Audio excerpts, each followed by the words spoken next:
Potensi kopi di Kabupaten Mamasa ini, saya jelaskan bahwa 17 kecamatan, 180 desa, semua cocok dengan kopi. Dan boleh dikatakan bahwa masyarakatnya itu, dia bisa sekolah, dia bisa hidup, ekonominya berok itu gara-gara kopi sejak dulu. Sehingga persoalan tentang petani kopi di Sulawesi Selatan dan Sulawesi Barat, masalah ini lumbungnya.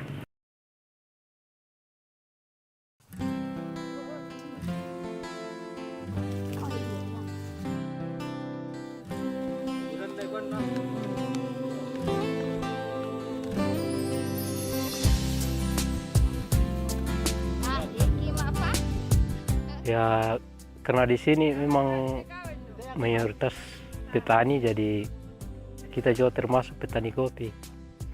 Karena memang itu penghasilan utama di Inosu sejak 10 tahun yang lalu dari orang tua memang.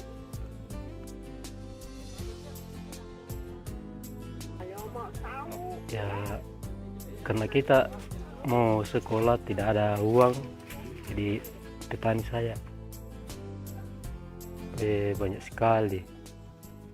Kita kadang kurang puas dengan harga kopi, dengan hasil kerja kita selama kita kerja kan tidak sesuai.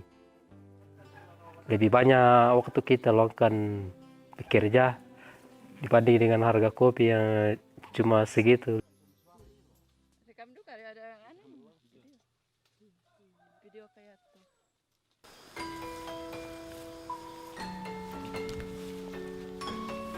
Memang ini nih yang hasil panen seperti ini, yang ini kan? Ya, jadi selama saya berkunjung ke Mamasa beberapa daerah itu ada 2 jenis kopi seperti yang diusahakan di sana, yaitu yang pertama adalah paling banyak itu adalah Arabica, kemudian kedua Robusta. Nah, dari 2 jenis ini kelihatannya tidak semuanya sama teknis budidayanya. Pada beberapa lokasi ada yang terlihat bahwa mereka sudah menerapkan teknik budidaya yang cukup baik. Ini terlihat satu dari sistem percabangannya yang baik begitu ya, tidak terlampau tinggi, dan pada daerah-daerah tersebut juga ada tanaman naungannya, karena seperti diketahui tanaman kopi itu perlu naungannya. Sehingga kalau misalkan ada tanaman kopi yang terbuka, itu bisa dijamin akan menjadi masalah dalam pertumbuhannya.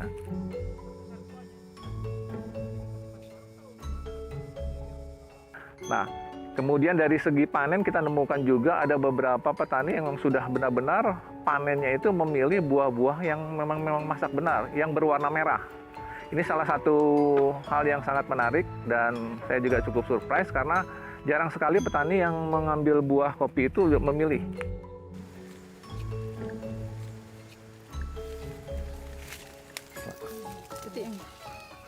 Piti. Sudah 2 sih. Jangan mudah nendo. Matanda na naman na ikupoto. Udah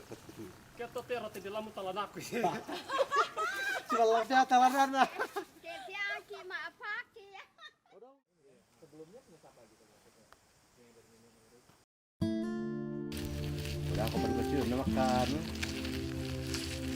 Pakai kopi mana?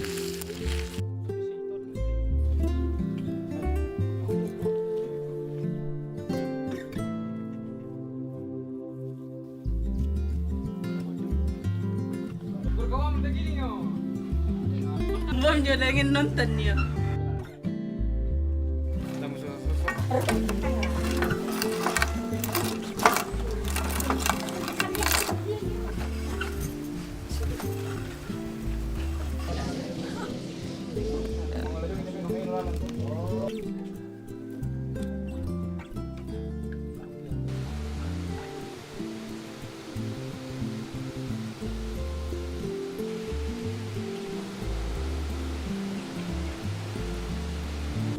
Jadi setelah panasnya sudah kita berkata sudah sesuai, kita masukkan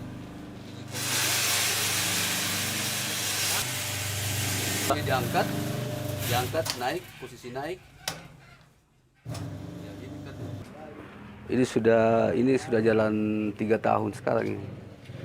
Ya, saya mulai mengolah ini mulai dari yang manual sampai kepada ini sudah jalan 3 tahun. Ya. Kalau awalnya ya manual saja, ya. Artinya sangrai ini pakai tabung silinder hanya diputar secara manual. Setelah itu berkembang ya dengan alat ini. Ya kalau manual jelas tenaga yang dibutuhkan agak banyak, waktu juga, dan susah untuk kualitasnya jelas tidak akan sama kalau menggunakan teknologi yang agak baik sedikit, karena tingkat kematangannya tidak sama karena pemutarannya itu tidak konsisten setiap saat.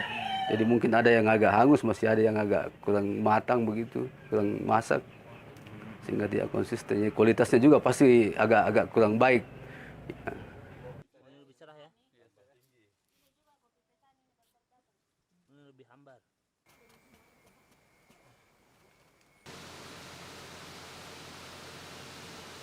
Ya, saya kira kalau untuk pemerintah Kabupaten Mamasa itu harus memberikan bimbingan teknis yang terkait dengan capacity building, peningkatan pengetahuan petani untuk bagaimana dia melakukan proses, bisa katakan proses pengolahan lah gitu ya, atau pasca panennya yang mungkin lebih pas dan sebagainya. Itu harus ada pendampingan, harus ada program-program yang diarahkan untuk memperbaiki proses penanganan pasca panen di hulunya.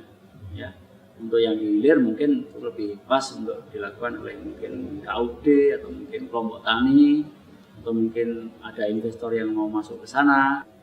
Kami berkeyakinan bahwa kopi Mamasa itu akan bisa sejajar dengan kopi-kopi yang ada di daerah lain.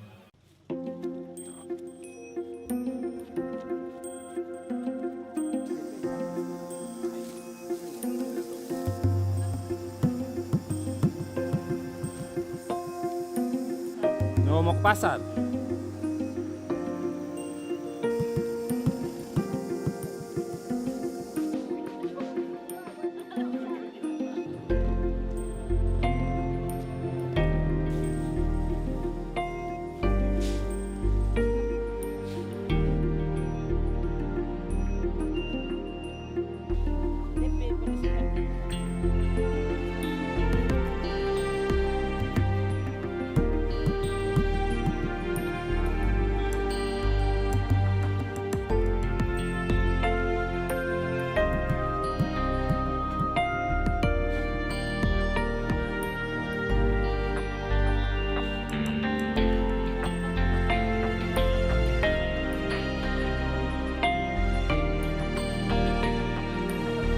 Segala penjuru kita masuki di mana kualitas kopi yang bagus.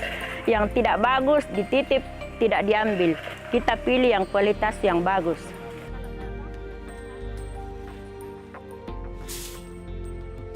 Kita pinjam sama petani saja, cuma kepercayaan sama petani, bagaimana petani percaya sama kita, dikasih barangnya ya kita antar mi ke sini ya. Di sini juga kalau misalnya kandas uang ya kita juga pasrah mi begitu tuh mau di apa kalau misalnya dana tidak mencukupi.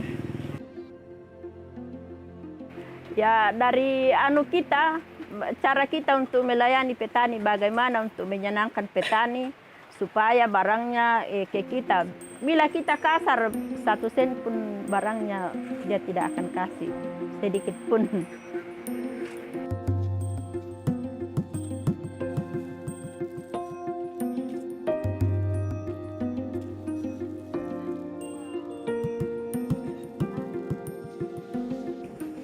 Yang mendasari pertama itu kemarin waktu mau sertifikasi kopi organik dengan fair trade, karena yang bisa bergabung di dalam sertifikasi kopi organik dengan fair trade itu harus berbadan koperasi.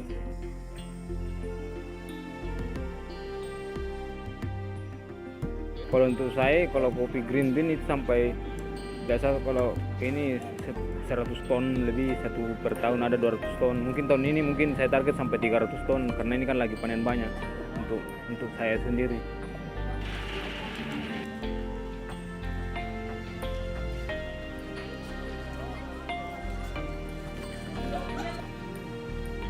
Penjualannya kita sekarang ini sudah ada sampai Surabaya, ada ke Medan, Makassar, kota Makassar. Dan sekarang kan harga lokal lebih lebih untuk lokal Indonesia saja lebih bagus harga ketimbang mau ekspor ke luar negeri sekarang.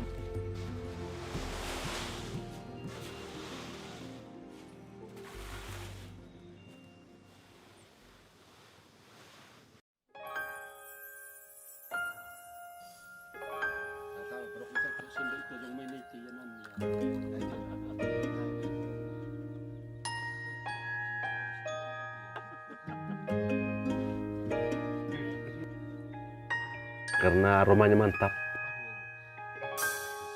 rasanya cuma sangat enak, segar itu rasanya kalau sudah minum kopi.